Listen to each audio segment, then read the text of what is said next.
Hello दोस्तों, कैसे हो आप सब। उम्मीद करता हूँ बेहद स्वस्थ होंगे, मस्त होंगे। आज का जो हमारा वीडियो सेक्शन होगा that is called preparation of aryl halide. तो आज के सेक्शन में हम एराइल हैलाइड की प्रिपरेशन करते हुए नजर आएंगे। तो जो भी इस वीडियो सेक्शन के माध्यम से मुझे देख पा रहा है, सभी दोस्तों को, भाइयों को, बहनों को, आपके अपने भाई की तरफ से, दोस्त की तरफ से राम राम, सत श्री अकाल, जय हिंद, जय भारत। उम्मीद करता हूँ आप बेहद स्वस्थ होंगे, मस्त होंगे। तो अपने वीडियो सेक्शन को शुरू करने से पहले आपको मोटिवेट करने के लिए 4 लाइनें पेश कर देता हूँ। आजकल के जो लोग हैं वो किस प्रकार के हो चुके हैं, कई बार क्या है, चीज़ों को पहचानने में गलतियां कर जाते हैं, बड़े ही मक्कार प्रकार के व्यक्ति हो चुके हैं। तो 4 लाइनें उन लोगों के लिए, ध्यान से सुनना है। किसी भी व्यक्ति को पत्थर समझकर, किसी भी व्यक्ति को पत्थर समझकर ठोकर न मारे, उसको तराश के देखो, हो सकता है वो हीरा हो।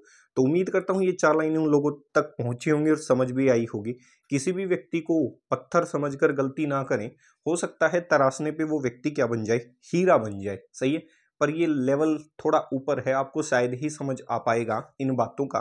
तो चलते हैं अपने वीडियो सेक्शन की शुरुआत करते हैं। That is called preparation of aryl halide. जिस मोटिव के लिए हम यहाँ पहुंचे हैं कि एराइल हैलाइड की प्रिपरेशन कैसे कर सकते हैं। तो मेथड नंबर पहला होता है, जैसे वहां हमने पहला मेथड किया था फ्रॉम अल्कोहल, तो यहां हम क्या करेंगे, मेथड फर्स्ट फ्रॉम फिनोल। किससे ट्रीटमेंट करवा दो, फिनोल से। अगर आप फिनोल को हेलोजन एसिड से ट्रीट करवा देते हैं तो किसकी प्रिपरेशन हो सकती है, इन चीजों की प्रिपरेशन हो सकती है। तो ध्यान से देखना है कि क्या एराइल हैलाइड की प्रिपरेशन हो सकती है क्या। व्हेन फिनोल इज, सही है, when phenol is treated with, when phenol is treated with halogen acid, एक साथ ही करवा देता हूं दोनों चीजें। When phenol is treated with halogen acid and phosphorus halide, जब फिनोल को आप ट्रीट करो हेलोजन एसिड के साथ या फोस्फोरस के हैलाइड्स के साथ, मान लेता हूं PX5। When halogen is treated with halogen acid and phosphorus halide, preparation of aryl halide, preparation of aryl halide does not take place. ये क्या हुआ भाई, सही है। अगर आप फिनोल को हेलोजन एसिड से ट्रीट करते हैं, डज नॉट टेक प्लेस, कब, अंडर ऑर्डिनरी कंडीशन। शब्द इंपॉर्टेंट है। जब आप सामान्य अवस्थाएं रखेंगे तो फिनोल को आप किससे ट्रीट करोगे, हेलोजन एसिड से या फोस्फोरस के हैलाइड से, तो एराइल हैलाइड की प्रिपरेशन नहीं होगी। अब कारण ये कि क्यों नहीं होगी, उसका कारण बाद में डिस्कस करेंगे। पर इतना ध्यान रख रहा है, अगर आप फिनोल को नॉर्मल कंडीशन में ट्रीट करवाने की कोशिश करेंगे तो किसकी प्रिपरेशन नहीं होगी, एराइल हैलाइड की। कंडीशन अगर कैसे हुई, नॉर्मल। अगर आप कंडीशन को थोड़ा सा ड्रास्टिक कर देते हो, थोड़ा सा कंडीशंस को टिपिकल कर देते हो, तो हो सकता है थोड़ी बहुत प्रतिशत में किसकी प्रिपरेशन हो जाए, एराइल हैलाइड की प्रिपरेशन हो जाए।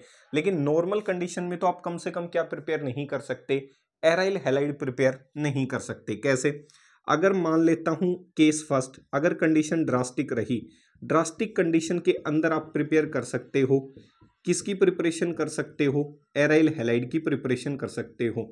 अगर ड्रास्टिक कंडीशन है, अगर आपने कंडीशन हाई टेम्परेचर और हाई प्रेशर लिया हुआ है, तो तब जाकर किसकी प्रिपरेशन हो सकती है, एराइल हैलाइड की हो सकती है।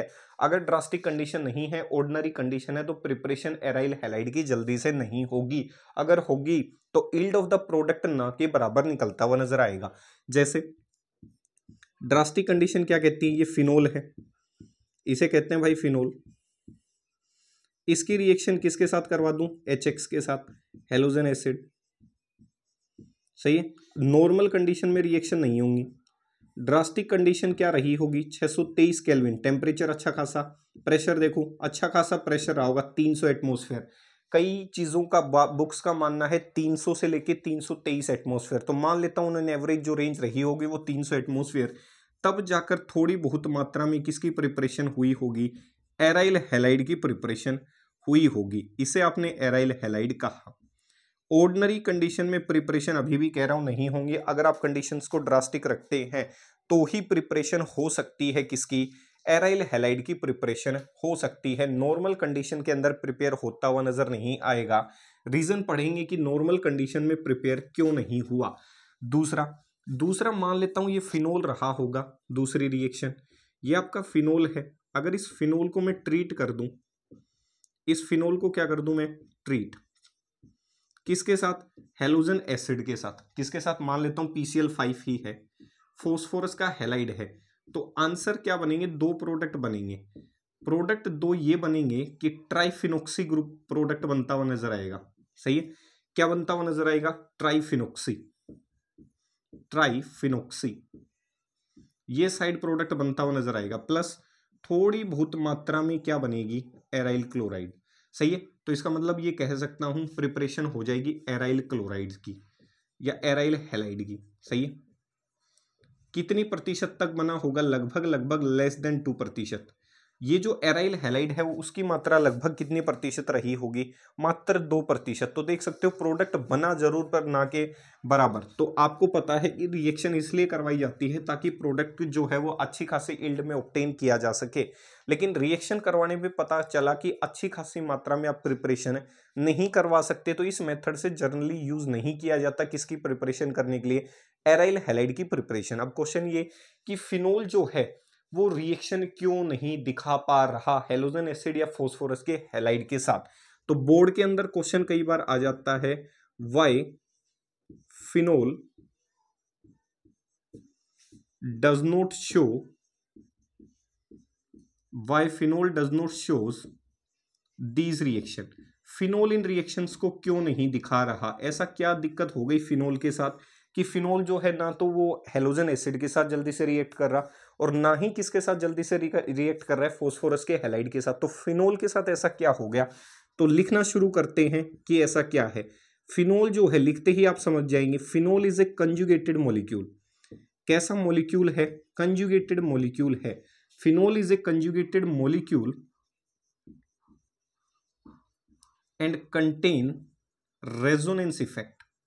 और क्या कंटेन करता है, साथ साथ रेजोनेंस इफेक्ट कंटेन करता है। Phenol is a conjugated molecule and contain resonance effect. सही है, अब रेजोनेंस से क्या होगा, due to resonance effect, due to resonance effect, due to resonance effect carbon oxygen bond, due to resonance effect carbon oxygen bond acquire double bond character, acquires double bond character and hence it is much difficult to cleave the bond। कहानी लिख लो एक बार ये, सही है, tension ना लो, समझाने का कार्यक्रम मेरा है। सही है, इसने क्या कहा, फिनोल एक कंजुगेटेड मॉलिक्यूल है। फिनोल कैसा मॉलिक्यूल है, एक कंजुगेटेड मॉलिक्यूल। और कंजुगेटेड मॉलिक्यूल होने के साथ साथ वो क्या कंटेन करता है, रेजोनेंस इफेक्ट कंटेन करता है। तो 11th क्लास में आपने रेजोनेंस फिनोमिना जरूर पढ़े होंगे। जिस सिस्टम के पास लोन पेयर हो, सिंगल बॉन्ड हो, डबल बॉन्ड हो, वो आसानी से क्या दिखा सकता है, रेजोनेंस दिखा सकता है। तो ध्यान से देखना है, इधर दिखा देता हूं, ये आपका फिनोल रहा होगा। क्या रहा होगा, ये आपका फिनोल। ध्यान से देखें, फिनोल एक कंजुगेटेड मॉलिक्यूल है, क्यों, क्योंकि ऑक्सीजन के पास क्या मौजूद है, लोन पेयर। तो चेक करो, लोन पेयर, सिंगल, डबल क्या दिखा सकता है, रेजोनेंस। और रेजोनेंस दिखाने के लिए देखो कंडीशन सेटिस्फाई हो गई, कंजुगेटेड मॉलिक्यूल है। ध्यान से देखो, जो बॉन्ड कभी कार्बन ऑक्सीजन का कैसा हुआ करता था, सिंगल बॉन्ड हुआ करता था। देखो इनिशियल फेज के अंदर ये कार्बन है और ये ऑक्सीजन है। पहली बार जब आपको देखने में लगा होगा तो फिनोल का जो बॉन्ड है कार्बन ऑक्सीजन का, वो बॉन्ड कैसा दिखा होगा, सिंगल। लेकिन रेजोनेंस आने की वजह से, मॉलिक्यूल कंजुगेटेड होने की वजह से ये सिंगल बॉन्ड नहीं है, ये अचानक से अपने अंदर कौन सा गुण ले आता है, डबल बॉन्ड कैरेक्टर। और आपको पता है कि सिंगल बॉन्ड की बजाय डबल बॉन्ड को तोड़ने में दिक्कत होती है, इसीलिए जल्दी से प्रिपरेशन नहीं हो सकती किसकी, एराइल हैलाइड की प्रिपरेशन ना तो हेलोजन एसिड से जल्दी से हो पाई, ना किससे, फोस्फोरस के हैलाइड से। तो रीजन था फिनोल एक कंजुगेटेड मॉलिक्यूल है और फिनोल कंजुगेटेड होने की वजह से रेजोनेंस दिखा सकता है। तो ये बॉन्ड ऐसे शिफ्ट हुआ होगा। जो बॉन्ड कभी सिंगल दिखा करता था, जो बॉन्ड कैसा दिखा करता था, कभी सिंगल दिखा करता था, जो कभी सिंगल दिखा करता था, वो बॉन्ड अचानक से कैसा कैरेक्टर एक्वायर कर लेता है, डबल बॉन्ड कैरेक्टर एक्वायर कर लेता है। फिर ये रेजोनेंस आगे बढ़ती हुई चली जाती है और इस तरीके से ये कारवा आगे बढ़ता हुआ चला जाता है। तो ध्यान से देखना है, जो बॉन्ड किसी समय सिंगल हुआ करते थे वो बॉन्ड आज के समय में डबल बॉन्ड कैरेक्टर एक्वायर कर चुके हैं। इस कहानी से आप ये समझ सकते हो कि समय के अनुसार हर व्यक्ति का समय बदलता है। तो सिंगल बॉन्ड वाले कैसे हो गए, डबल बॉन्ड वाले हो गए, और डबल बॉन्ड को तोड़ना क्या हो गया, मुश्किल हो गया। अरे बाबा, क्या हो गया, डबल बॉन्ड को तोड़ना मुश्किल, ये फाइनली वापस बन गया होगा। ये जो बनी होंगी ये आरएस बनी होंगी, रेजोनेटिंग स्ट्रक्चर्स बनी होंगी, या कैनोनिकल स्ट्रक्चर्स कह सकते हो, जो अच्छा लगे वो कहने का बाबा। ये वापस पहुंच गया रे बाबा, देखो सही है। तो रेजोनेंस में होता क्या, सिर्फ बॉन्ड की अल्टा पल्टी होती है, सिर्फ बॉन्ड ही अपनी पोजीशन को क्या करते हैं, चेंज करते हैं। एटम्स या किसी भी प्रकार के फंक्शनल ग्रुप की कोई पोजीशन चेंज नहीं होती। तो देख सकते हो जो बॉन्ड कभी सिंगल हुआ करता था बाबा, अब वो कैरेक्टर कैसे एक्वायर कर चुका, डबल बॉन्ड, और डबल बॉन्ड को तोड़ने का बड़ा मुश्किल कार्यक्रम हो जाता है। इसीलिए बॉन्ड जल्दी से टूटेगा नहीं और जल्दी से रिएक्शन होगी नहीं। बॉन्ड टूटेगा तभी तो क्या होगी, रिएक्शन। तो इसका मतलब इस मेथड से तो मैं प्रिपेयर अगर करना भी चाहूं तो ड्रास्टिक कंडीशन लेके ही क्या कर सकता हूं, प्रिपेयर। समझ आया। अब बढ़ते हैं आगे, क्या कोई दूसरा तरीका है ना बाबा। दूसरे तरीके पे लेके चलता हूं, बिल्कुल स्लोली स्लोली चलेंगे। पहले इसको छाप लो, छाप लो, ध्यान से छापो। देखो देखो, ध्यान से छापने का, सही है। चलें बाबू, सही है। ध्यान से सुनने का, ध्यान से सुनने का, ध्यान से करने का बाबू, सही है। चलें चलें चलें, समझो, कंसेप्ट को समझते चलो। छोटा सेक्शन बनाएंगे, बिल्कुल शॉर्ट एंड स्वीट, सही। धीरे धीरे स्टेप्स वाइज स्टेप रिएक्शन डालते चलेंगे। दूसरा, ठीक है जी, इससे नहीं बन सकते तो किससे बनाने का, मेथड नंबर 2, फ्रॉम एरीन्स।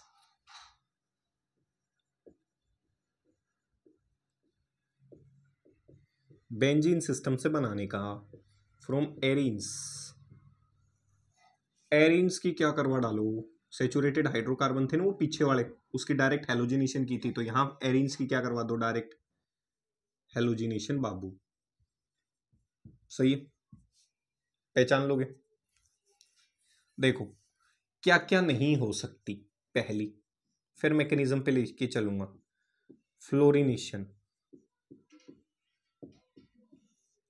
सही है। तो सीधी सी बात है, direct fluorination, direct fluorination on benzene ring, direct fluorination on benzene ring is not possible. Direct fluorination on benzene ring is not possible because fluorine is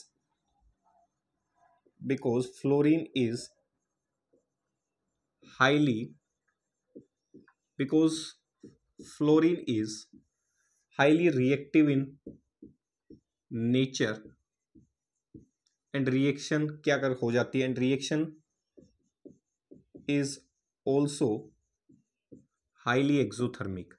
एक तो रिएक्शन एक्सोथर्मिक है, अच्छी खासी इतनी एक्सोथर्मिक है कि पीछे सिखाए थे बॉन्ड को क्लीव करने का मादा रखती है, हिम्मत रखती है। एक तो रिएक्शन एक्सोथर्मिक है, दूसरा जो फ्लोरीन है उसकी रिएक्टिविटी इतनी ज्यादा है कि रिएक्शन को आप कंट्रोल नहीं कर सकते। तो कम से कम आप क्या नहीं बना सकते, फ्लोरोबेंजीन तो नहीं बना सकते। कैसे, ऐसे नहीं बना सकते कि आपका ये सिस्टम एरीन सिस्टम होगा, इसके ऊपर तुमने फ्लोरीन जोड़ने की कोशिश की तो भूल जाना कि रिएक्शन होगी, क्योंकि फ्लोरीन की रिएक्टिविटी बहुत ज़्यादा होती है, और इतनी ज़्यादा होती है कि वो रिएक्शन करने के दौरान लार्ज अमाउंट में हीट प्रोड्यूस करता है। तो बॉन्ड को तो पहले ही क्या कर देगा बाबा, क्लीव कर देगा। क्या कर देगा, बॉन्ड को क्लीव कर डालने का, क्या कर डालने का, क्लीवेज ऑफ बॉन्ड कर डालने का। देखो ठीक है, फ्लोरिनेशन नहीं होने का, चलते हैं दूसरा। क्या बाबा क्लोरिनेशन होने का, क्या बाबा ब्रोमिनेशन होने का, क्लोरिनेशन एंड ब्रोमिनेशन होने का बाबा, लेकिन क्या आयोडीनेशन होने का, तो आयोडीनेशन और चेक कर लेते हैं, सही है। तो आयोडीनेशन भी जल्दी से होना पसंद नहीं करेगी बाबा। दूसरा, आयोडीनेशन जो नहीं हो रही उनको एक जगह दिखा रहा हूँ, आयोडीनेशन, सही है। when arene is treated with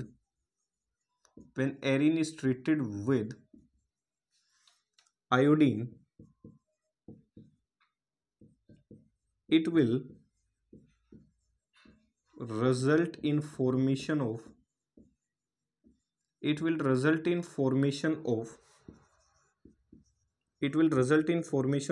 a small amount of, ना के बराबर थोड़ी बहुत मात्रा में क्या बनाएगी, iodobenzene.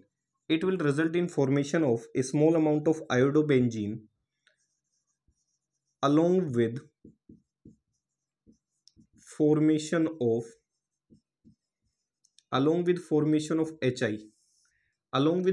of HI, which itself acts as a reducing agent, and reaction is, कल जो करवाई थी as it is, and reaction is reversible in nature. हो तो जाएगी, थोड़ी बहुत मात्रा में बन तो जाएगा, लेकिन जो रिएक्शन है वो रिवर्सिबल होगी नेचर के अंदर. रिएक्शन आगे जाने की बजाय रिएक्शन पीछे चलना ज्यादा पसंद करेगी. दूसरा, इस रिएक्शन के अंदर सबसे बड़ी दिक्कत ये है कि जो प्रोडक्ट बनेगा वो HI कंटेन करेगा, और जो HI होता है वो खुद एक रिड्यूसिंग एजेंट होता है. सही है. सो in order to carried out iodination reaction,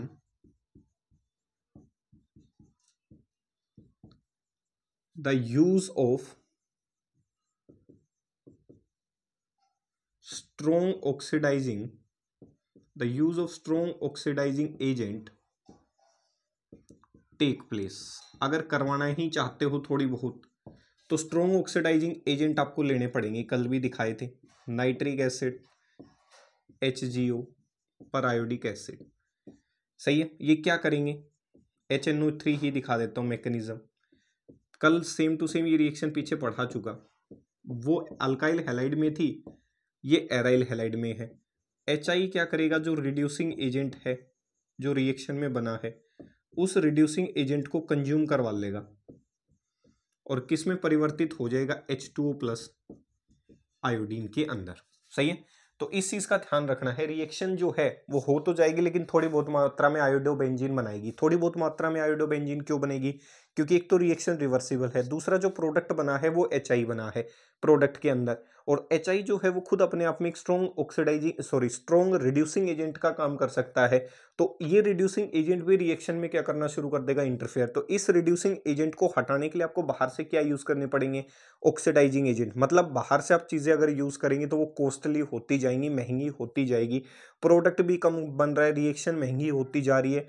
तो आप कम से कम उस मेथड को प्रिफर करना पसंद नहीं करेंगे. मान लो आपने कंपनी लगा रखी है, तो भाई आप कम से कम ये चाहेंगे कि प्रोडक्ट ज्यादा से ज्यादा बने, पैसा कम से कम लगे, ताकि मैं मात्रा ज्यादा से ज्यादा उत्पन्न करके ज्यादा से ज्यादा क्या कमा सकूं, पैसा. तो ऐसा ये झंझट रहा होगा इसके अंदर. तो डायरेक्ट फ्लोरिनेशन नहीं हो सकती, आयोडिनेशन हो जाएगी, लेकिन दिक्कत यह है मात्रा कम बनेगी. रिएक्शन रिवर्सिबल है, HI रिड्यूसिंग एजेंट का काम कर रहा है. तो रिएक्शन दिखा देता हूं कैसे. आपने कहा जी ये एरीन रही होगी, एरीन कहें बेंजीन कहें, इस एरीन की आयोडिनेशन अगर आप करवाना चाहते हैं तो रिएक्शन होगी रिवर्सिबल. सही है. रिएक्शन होगी रिवर्सिबल, प्रोडक्ट की फॉर्मेशन बन जाएगी, आयोडीन यहां जुड़ जाएगा और HI क्या कर जाएगा बाहर. और HI किसका काम करता है, स्ट्रॉन्ग रिड्यूसिंग एजेंट का काम करता है. रिएक्शन दिख सकती है, रिवर्सिबल है, स्ट्रॉन्ग रिड्यूसिंग एजेंट है. इस रिड्यूसिंग एजेंट को हटाने के लिए आप एक स्ट्रॉन्ग ऑक्सीडाइजिंग एजेंट का इस्तेमाल कर सकते हैं.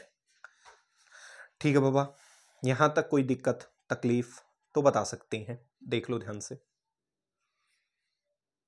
सही है. तो उम्मीद करता हूं यहां तक कोई दिक्कत तकलीफ नहीं होगी मेरे भाई. सही है मेरे भाई निकुल, मेरे भाई. सही है, कोई दिक्कत नहीं होगी बाबू. ठीक है ठीक है ठीक है.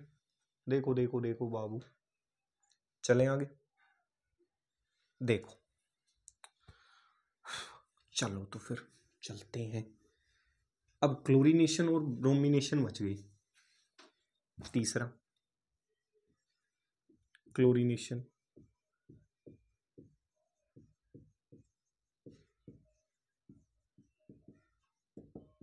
देखो, when arene is treated with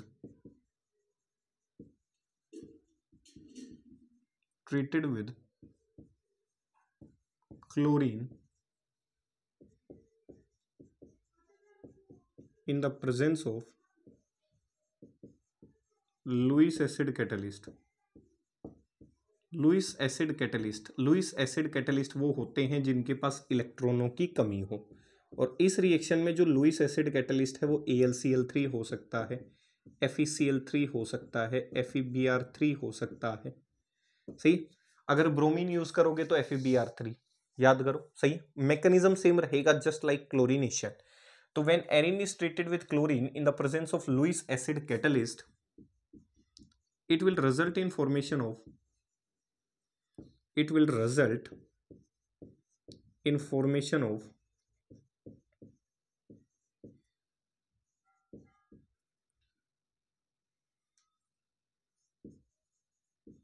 chlorobenzene। it will result in formation of chlorobenzene। सही है। चलें आगे। क्या कहा मैंने? कहा ब्रदर ये एरीन है, इसकी रिएक्शन क्लोरीन से करवा डालने का। किसकी मौजूदगी में? AlCl3 की मौजूदगी में। जो किसका काम करता है ब्रदर? लुईस एसिड कैटलिस्ट का। आंसर बना डालने का बाबू। Plus HCl plus AlCl3। सही है बाबू, इतनी चीज क्लियर हो गई। चलें अब जर्नल मैकेनिज्म दिखा देता हूं। क्लोरीनेशन साथ साथ किसका? ब्रोमिनेशन। एक साथ ही एक ही मैकेनिज्म में काम कर डालता हूं। सही है, पहचान लोगे? देखो तो ध्यान से क्या कहा मैंने। जर्नल मैकेनिज्म दिखा देता हूं।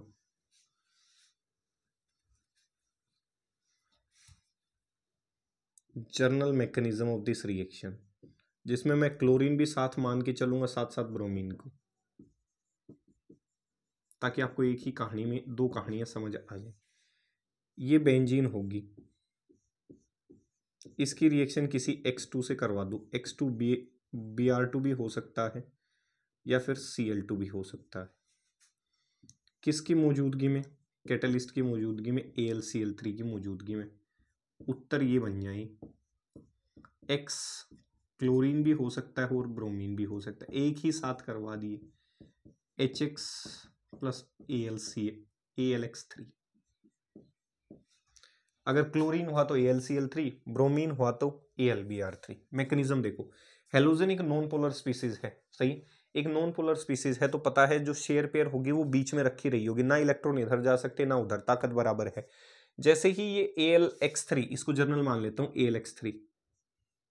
सही, जर्नल मान लेता हूं, क्लोरीन ब्रोमीन जो भी रहा होगा, AlX3 मान लेता हूं। जैसे ही ये AlX3 की रेंज में पहुंचेगा कौन?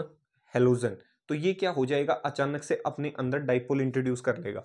ये दोनों मिलकर एक हेलोजन के इलेक्ट्रॉन अपनी तरफ खिसका लेंगे। तो इसका मतलब एक हेलोजन पे पार्शियल पॉजिटिव और दूसरे हेलोजन पे पार्शियल नेगेटिव। सबसे पहला स्टेप होता है जनरेशन ऑफ इलेक्ट्रोफाइल। क्या जनरेट करें? एक इलेक्ट्रोफाइल जनरेट करें ताकि हमला हो सके। जनरेशन ऑफ इलेक्ट्रोफाइल, देखो ध्यान से, ये X2 रहा होगा। सही है, ये X2 रहा होगा, किसकी रेंज में पहुंचा होगा? AlX3 की रेंज में। जैसे ही ये AlX3 की रेंज में पहुंचा होगा तो पुराने बॉन्ड टूटना शुरू करेंगे और नए बॉन्ड क्या करना शुरू करेंगे? बनना शुरू करेंगे।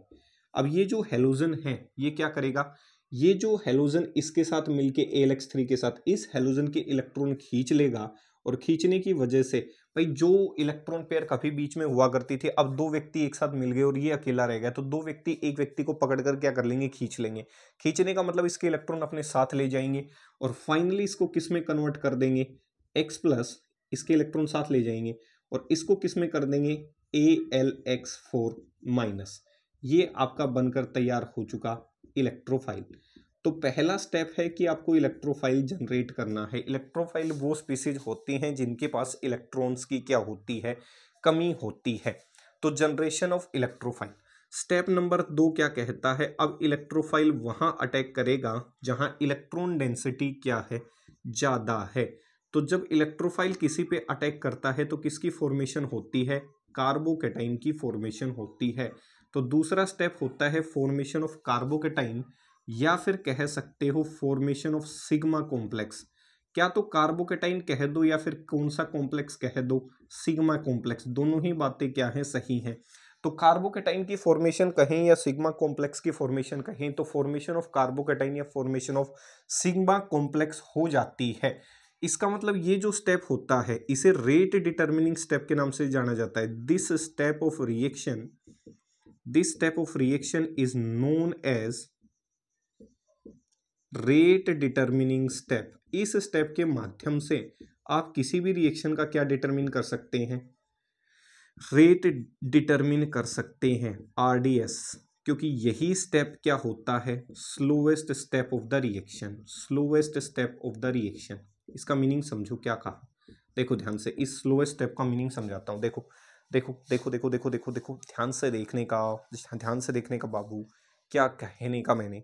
ये देखो, ये मार्कर दिख रहा होगा, ये उसकी कैप दिख रही होगी, सही है। स्लोवेस्ट स्टेप का मीनिंग समझा देता हूँ। तो स्लोएस्ट स्टेप जो इंटरमीडिएट जहां बन जाता है किसी भी केमिकल रिएक्शन के अंदर, वो स्लोएस्ट स्टेप होता है। देखो मान लेता हूं एक कंपनी पूरी साल में 100 पेन बनाती है, पूरे साल में नहीं, एक दिन में भाई। एक कंपनी पूरे दिन में कितने पेन बनाती है, 100 पेन बनाती है, सही है। 100 पेन की अगर बात की जाए तो 100 पेन कंप्लीट तब होते हैं जब ये आउटर कवरिंग कंप्लीट हो जाए और ये कैप कंप्लीट हो जाए, सही है। मान लेता हूं ये जो कैप वाले हिस्से हैं ये पूरे दिन में 100 बने, कितने बने, 100। और ये जो कैप है ये आउटर कोर तो बनी 100, और ये जो कैप है ये कितनी बनी, 50। अब ये तो 100 है और ये 50 है, मैं कहूं पूरे दिन में कितने पेन बने, कितने बने, कितने कितने, तो आप कहेंगे 50 पेन बने। कितने पेन बने, 50 पेन। कितने पेन बने, 50। ये 100 थे, ये 50 थे, तो कैप ने डिसाइड किया कि पूरे दिन में कितने पेन बनेंगे। इसका मतलब पूरे डिपार्टमेंट में अगर कोई प्रोडक्ट की फॉर्मेशन को डिसाइड करेगा तो वो सेक्शन डिसाइड करेगा जो सबसे धीरे चला होगा। फास्ट चलने वाला कभी भी रेट को क्या नहीं कर सकता, डिटरमिन नहीं कर सकता। तो कैप डिसाइड करके देगा जिनमें दिन के अंदर जितने पेन बनेंगे, वो डिसाइड कौन करके देगा कि दिन में कितनी कैप बनी है। तो जो स्टेप जितना धीरे चलेगा वही रिएक्शन को क्या करेगा, डिटरमिन करता हुआ नजर आएगा। अब देखो इलेक्ट्रोफाइल जो होता है वो क्या करता है, इसके ऊपर हमला कर देता है, इस एरीन सिस्टम के ऊपर। अटैक पीछे भी सिखाया था, हाई इलेक्ट्रॉन डेंसिटी से हमेशा लो इलेक्ट्रॉन डेंसिटी की तरफ होता है। और जैसे ही ये इसके ऊपर हमला करेगा, आपकी जो बेंजीन सिस्टम है वो अपनी एरोमेटिसिटी को खो देता है। क्या कर देता है, अपनी एरोमेटिसिटी को खो देता है। उसको पता चला कि भाई हमला होने की वजह से उसकी एरोमेटिसिटी, उसकी जो स्टेबिलिटी है वो क्या कर गई, घट गई। तो इस कॉम्प्लेक्स को आप क्या कह सकते हो, सिग्मा कॉम्प्लेक्स की फॉर्मेशन के नाम से भी जान सकते हो, फॉर्मेशन ऑफ सिग्मा कॉम्प्लेक्स या कार्बोकेटाइन की फॉर्मेशन। तो फॉर्मेशन ऑफ कार्बोकेटाइन कहें या formation of sigma complex, formation of carbocation या formation of sigma complex. Step number 3, अब बेंजीन को अपना इलेक्ट्रॉन वापस चाहिए क्योंकि उसकी स्टेबिलिटी क्या हो गई, कम हो गई।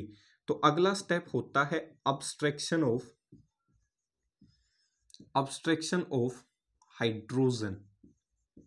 हाइड्रोजन को अब्स्ट्रैक्ट करे, अब्स्ट्रैक्शन ऑफ हाइड्रोजन या प्रोटॉन, प्रोटॉन की अब्स्ट्रैक्शन करे या फिर उस हाइड्रोजन की क्या करे, अब्स्ट्रैक्शन करती हुई नजर आए, ताकि बेंजीन अपनी स्टेबिलिटी को क्या कर सके, मेंटेन। ये इससे वापस ले लेता है अपना, सही है। ये लो भाई, ये बन गया आपका क्या, एराइल हैलाइड।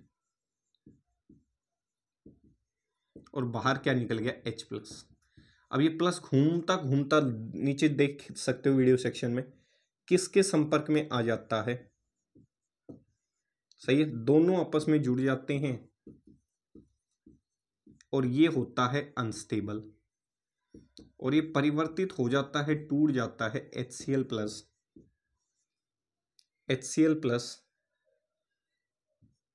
X माना था ना, Cl ध्यान रह जाता है भाई। ये टूट जाता है किसमें, HX+ AlX3 के अंदर। तो दो प्रोडक्ट ये हैं और एक प्रोडक्ट ये है जो हमने पीछे बनाया। तो पहला step carbocation generation of electrophile, electrophile generate करे। दूसरा कार्बोकेटाइन की फॉर्मेशन करके दिखाए। तीसरा किसकी फॉर्मेशन, कार्बोकेटाइन की फॉर्मेशन या सिग्मा कॉम्प्लेक्स। चौथा होता है अब्स्ट्रैक्शन ऑफ हाइड्रोजन, हाइड्रोजन को वहां से क्या कर ले, अब्स्ट्रैक्ट कर ले। सही है। तो इस मेथड से आप ब्रोमिनेशन और क्या करवा सकते हैं, क्लोरीनेशन करवा सकते हैं। ये मैकेनिज्म फिक्स है। दूसरा, इस रिएक्शन की विशेषताएं, कैरेक्टरिस्टिक्स ऑफ दिस रिएक्शन। सही, आज बिल्कुल छोटा सा ही करेंगे, फिर बाकी का सेक्शन 1 बाय 1 धीरे धीरे डिलीवर करेंगे। कैरेक्टरिस्टिक्स ऑफ दिस रिएक्शन, इस रिएक्शन की विशेषताएं क्या है। तो देखो, इस रिएक्शन में बनी है कार्बोकेटाइन। क्या बनी है, कार्बोकेटाइन। तो आपको पता है कार्बोकेटाइन की स्टेबिलिटी कौन बढ़ाता है, electron donating group. 11th class में पढ़ा होगा। इलेक्ट्रॉन डोनेटिंग ग्रुप क्या करते हैं, इलेक्ट्रॉन डोनेट करते हैं, और जैसे ही इलेक्ट्रॉन डोनेट करेंगे तो कार्बन पे पॉजिटिव चार्ज क्या हो जाएगा, कम, और स्टेबिलिटी क्या कर जाएगी, बढ़ जाएगी। तो कैरेक्टरिस्टिक्स ऑफ दिस रिएक्शन में क्या देखा गया, when electron donating group, when electron donating group और इलेक्ट्रॉन रिलीजिंग ग्रुप, कुछ भी लिख दो जो आपको अच्छा लगे, व्हेन इलेक्ट्रॉन डोनेटिंग ग्रुप और इलेक्ट्रॉन रिलीजिंग ग्रुप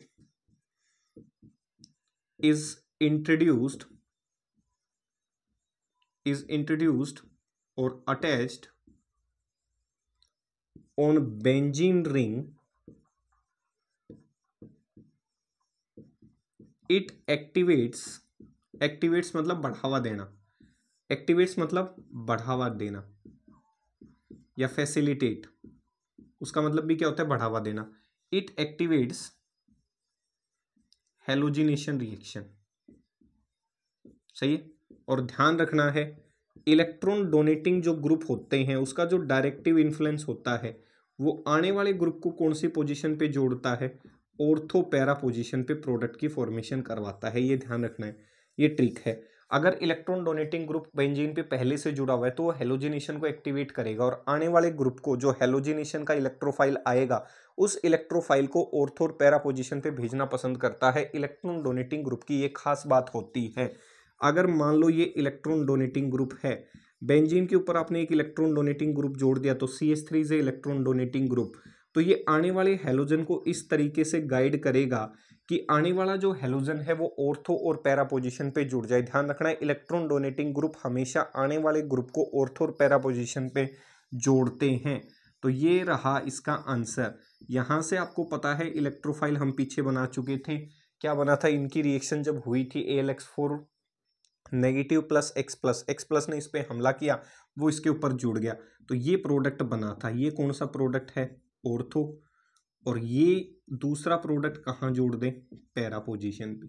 तो ये आने वाले ग्रुप को, अगर इलेक्ट्रॉन डोनेटिंग ग्रुप जुड़ा हुआ है तो वो आने वाले ग्रुप को गाइड करता है कि वो कौन से पोजीशन पे पहुंचे, ऑर्थो और पैरा पोजीशन पे पहुंचता हुआ नजर आए। तो इलेक्ट्रॉन डोनेटिंग जो ग्रुप होते हैं वो हमेशा कौन सी पोजीशन पे जुड़ना पसंद करते हैं, रिएक्शन ऊपर दिखा रहा हूँ, वो कौन सी पोजीशन पे जुड़ना पसंद करते हैं। अगर इलेक्ट्रॉन डोनेटिंग ग्रुप जुड़ा हुआ है तो वो कौन सी पोजीशन पे जुड़ना पसंद करेगा, ऑर्थो पैरा पोजीशन पे जुड़ना पसंद करेगा। ये ध्यान रखना, खोज पोच मत मचा देना आंसर में। ये ऑर्थो प्रोडक्ट होगा और ये पैरा प्रोडक्ट होगा। सही है। और इलेक्ट्रॉन CH3 जो ग्रुप है वो कैसा ग्रुप है, इलेक्ट्रॉन डोनेटिंग ग्रुप है। ये प्रोडक्ट बन गया ऑर्थो और ये प्रोडक्ट बन गया पैरा। आने वाले ग्रुप को इलेक्ट्रॉन डोनेटिंग ग्रुप जो है वो ऑर्थो पैरा पोजीशन का रास्ता दिखा देता है। केस नंबर 2 कैरेक्टरिस्टिक्स में, अगर इलेक्ट्रॉन डोनेटिंग के बजाय if electron withdrawing, if electron withdrawing EWG, if electron withdrawing group is attached, it will deactivates मतलब रिएक्शन को होने से रोकने की कोशिश करेगा। is attached, it will deactivates halogenation reaction, वो हेलोजिनेशन रिएक्शन को डीएक्टिवेट्स करने की कोशिश करेगा। यही दिखा देता हूँ। NO2, NO2 जो है वो कैसा ग्रुप है, ये इलेक्ट्रॉन विड्राइंग ग्रुप है। और इलेक्ट्रॉन विड्राइंग ग्रुप आपको पता है कार्बोकेटाइन से इलेक्ट्रॉन खींचेगा, क्योंकि रिएक्शन में क्या बनी थी, कार्बोकेटाइन। मैकेनिज्म से लिख रहा हूँ ये सारी कहानी, क्या बनी थी, कार्बोकेटाइन। और उस कार्बोकेटाइन पे अगर आपने इलेक्ट्रॉन विड्राइंग ग्रुप जोड़ दिया तो इलेक्ट्रॉन खींचेगा खींचेगा, खींचते खींचते कार्बन पे पॉजिटिव चार्ज बढ़ जाएगा। और charge is inversely proportional to stability, ये ध्यान रखना। जब जब किसी के ऊपर चार्ज बढ़ जाता है तो उसकी स्टेबिलिटी क्या कर जाती है, घट जाती है। तो इलेक्ट्रॉन विड्राइंग ग्रुप जोड़ने से उस चीज की स्टेबिलिटी घट गई। तो इलेक्ट्रॉन विड्राइंग ग्रुप जो होता है उसका जो इन्फ्लुएंस होता है, उसका जो प्रोडक्ट बनाने का तरीका होता है वो फिक्स होता है। इलेक्ट्रॉन विड्राइंग ग्रुप जो है वो आने वाले हेलोजन को कभी भी ऑर्थो और पैरा पोजीशन पे नहीं जाने देता। वो हमेशा इलेक्ट्रॉन विड्राइंग जो ग्रुप है वो उसको हमेशा कौन सी पोजीशन पे भेजता है, मेटा पोजीशन पे। तो अगर एक लाइन में इस सेंटेंस को खत्म करना चाहूं तो इलेक्ट्रॉन विड्राइंग जो ग्रुप्स होते हैं वो आने वाले ग्रुप को किसके ऊपर भेजेंगे, मेटा पोजीशन पे। ये ट्रिक्स हैं। इलेक्ट्रॉन विड्राइंग ग्रुप अगर पहले से जुड़ा हुआ है तो सामने से आने वाले ग्रुप को कौन सी पोजीशन पे भेजेगा, मेटा पोजीशन पे। और अगर इलेक्ट्रॉन डोनेटिंग ग्रुप जुड़ा हुआ है तो सामने से आने वाले जो व्यक्ति रहा होगा, जो इलेक्ट्रोफाइल रहा होगा, उसको कौन सी पोजीशन पे भेजेगा, ऑर्थो और पैरा पोजीशन पे। ये इनके कौन से इन्फ्लुएंसेस हैं, डायरेक्टिव इन्फ्लुएंसेस हैं। डायरेक्टिव इन्फ्लुएंस का मतलब बेंजीन रिंग के ऊपर अगर ऑलरेडी कोई ग्रुप मौजूद है तो वो ग्रुप जो है वो आने वाली स्पीसीज का रास्ता डिसाइड करे कि उसको ऑर्थो पे भेजना है, मेटा पे या पैरा पे। तो धरती पे जितने भी इलेक्ट्रॉन डोनेटिंग ग्रुप हैं वो ऑर्थो पैरा डायरेक्टर होंगे, और इलेक्ट्रॉन विड्राइंग ग्रुप कैसे होंगे, मेटा डायरेक्टर।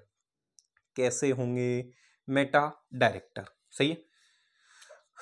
तो आज का बिल्कुल छोटा सा मुहिम सा ये क्या था, वीडियो सेक्शन। इसके बाद और भी हैं। सही है। बेंजाइलिक हेलोजिनेशन करवा सकते हो, प्रिपरेशन फ्रॉम डाइजोनियम सोल्ट जिसमें सेंडमियर्स रिएक्शन पढ़ेंगे, गेटरमैन रिएक्शन पढ़ेंगे। बेंजाइलिक हेलोजिनेशन करवाने का दूसरा तरीका सिंपल तो आप करवाते ही हैं कि भाई सीधे बेंजाइलिक हेलोजिनेशन में आपने कोई बेंजाइलिक स्पीसीज ले ली, उसको ट्रीट करवा दिया हेलोजन से। दूसरा तरीका भी पढ़ेंगे बेंजाइलिक हेलोजिनेशन में कि बेंजाइलिक स्पीसीज को आप किससे भी ट्रीट करवा सकते हो, सल्फ्यूराइल क्लोराइड से, SO2Cl2 से, उससे भी बेंजाइलिक हेलोजिनेशन करवाई जा सकती है। फिर हमने पीछे पढ़ी थी बोरोडाइन हंसडीकर रिएक्शन, तो उसमें R ग्रुप लिया था। इसमें क्या ले लेंगे, फिर आपका बेंजीन ग्रुप लेते हुए नजर आएंगे। तो बेंजीन जो रही होंगी उनके salt of silver carboxylic acid ले लेंगे, ब्रोमीन से ट्रीट कर देंगे तो ब्रोमो बेंजीन बनती हुई नजर आएंगी। तो बहुत से मेथड अभी बाकी हैं। जाने से पहले आपको ध्यान से 4 लाइनें सुननी है, बड़ी ही इंपॉर्टेंट है और मोटिवेशनल लाइनें हैं। फिर वीडियो सेक्शन को क्या करेंगे, खत्म करते हुए नजर आएंगे। तो ध्यान से सुनना है। कभी महक की तरह गुलों से उड़ते हैं, कभी महक की तरह गुलों से उड़ते हैं, कभी धुएं की तरह पर्वतों से उड़ते हैं। ये कैचियां हमें उड़ने से क्या रोकेंगी, हम, क्योंकि हम परों से नहीं हौसलों से उड़ते हैं। तो ये ध्यान रखना है। कैचियों का मतलब जो चमचे होते हैं, क्या है, जो चमचे होते हैं उनका काम है कैची की तरह काम करना, बाकी उनका कोई ही भी काम नहीं होता। दूसरों के काम में अड़ंगा डालना ही उनका मोटिव होता है। तो ध्यान से सुनना है उन चमचों के लिए। तो सही है। तो कई बार आपको क्या है, जीवन में फेस करना पड़ेगा चमचे लोगों को। तो ध्यान से सुनना है ये मोटिवेशनल लाइन। परों में दम नहीं, हौसलों में दम होना चाहिए। कामयाबी आपको जरूर मिलेगी एक दिन। ध्यान से सुने। कभी महक की तरह गुलों से उड़ते हैं, कभी महक की तरह गुलों से उड़ते हैं, कभी धुएं की तरह पर्वतों से उड़ते हैं। ये कैचियां हमें उड़ने से क्या खाक रोकेंगी, क्योंकि हम पंखों से नहीं हौसलों से उड़ते हैं। सही है। तो मिलेंगे फिर अगले वीडियो सेक्शन में उसी हौसले के साथ, बुलंद हौसले के साथ। कैचियों को शांत कर देंगे समय के अनुसार अपनी मेहनत के बलबूते। सही है। तब तक के लिए आप स्टे सेफ, स्टे सिक्योर। जय हिंद, जय भारत।